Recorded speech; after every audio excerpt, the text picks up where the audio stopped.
Selamat siang. Sebelum kita sampaikan terkait dengan update beberapa perkara yang sedang berjalan. Yang pertama, kami ingin menyampaikan apresiasi dan kebanggaan kami kepada teman-teman jurnalis yang terus membersamai kami untuk pemberantasan korupsi, bahkan rela menginap untuk beberapa hari terakhir. Dan kami salut, kami akan topi pada teman-teman jurnalis. Dan ini masih terus bergulir dan kami tentunya butuh dukungan pengawalan teman-teman melalui kinerja jurnalistik supaya setiap penegakan hukum dugaan tindak pidana korupsi juga bisa disampaikan secara transparan dan kami tidak bisa memberikan apa-apa. Yang bisa KPK berikan hanya upaya dan kinerja terbaik dalam upaya pemberantasan korupsi. Yang kedua, teman-teman, beberapa hari terakhir KPK secara rutin melakukan kegiatan penangkapan di 3 wilayah di Banten, Bekasi, kemudian di wilayah Kalimantan Selatan.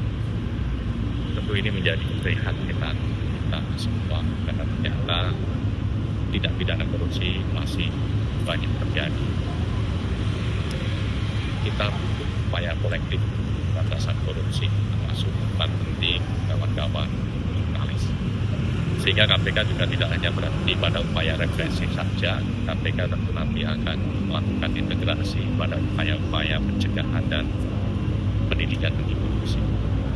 Terlebih dari 3 kegiatan tertangkap tangan ini, pihak-pihak yang diduga terlibat dari penyelenggara negara atau dari aparat penegak hukum, yaitu pihak-pihak yang diberikan amanah, diberikan kewenangan, diberikan pelayanan kepada masyarakat.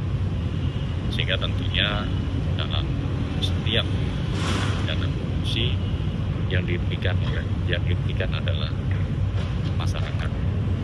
Kita akan maju terus, kita akan terus tangani perkara-perkara yang masih terus berjalan.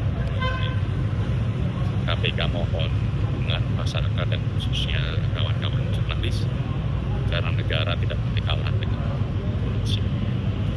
Dan yang ketiga, kami ingin sampaikan terkait dengan update kegiatan tangan setelah kemarin atau tadi malam ya, atau tadi pagi, ini hari tadi sudah kami sampaikan terkait dengan pelimpahan perkara yang berangkat dari kegiatan tangkap di wilayah,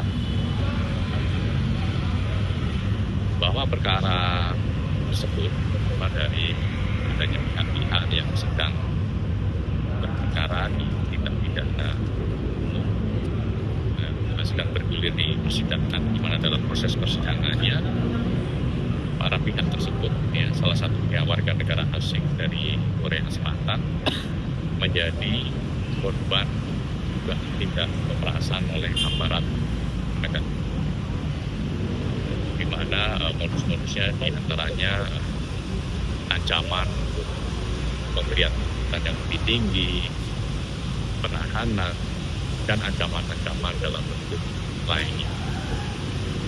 Dan KPK melakukan kegiatan tangkap tangan pada para oknum di kejaksaan yang bersama-sama dengan PH atau penasihat hukum dan juga ahli bahasa atau penerjemah yang diduga melakukan tindak pemerasan kepada korban, yaitu warga negara asing Korea Selatan dan koleganya.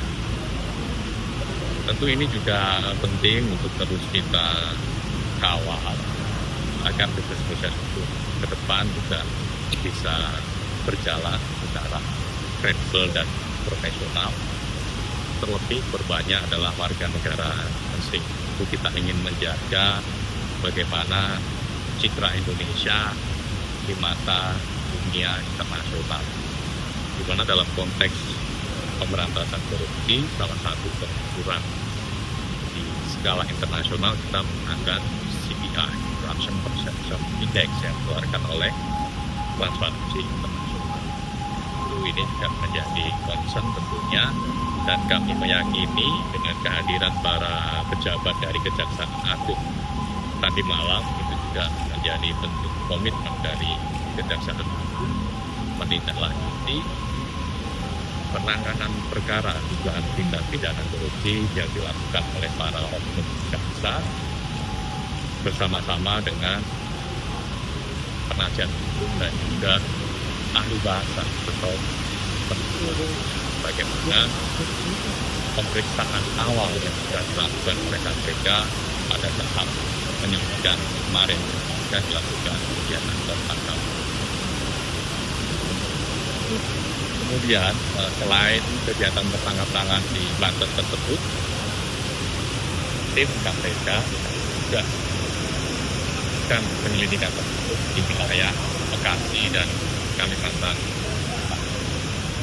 Untuk di wilayah Bekasi, tim kemarin mengamankan 10 orang yang kemudian 7 diantaranya dibawa ke Gedung Merah Putih KPK untuk dilakukan pemeriksaan secara intensif. Dari 7 orang yang diamankan dan dibawa ke Gedung Merah Putih KPK, 1 diantaranya adalah penyelenggara negara, yaitu di Bekasi, dan 6 diantaranya selaku pihak swasta. Ini tim juga masih terus melakukan pemeriksaan secara intensif kepada 7 pihak yang sudah diamankan tersebut.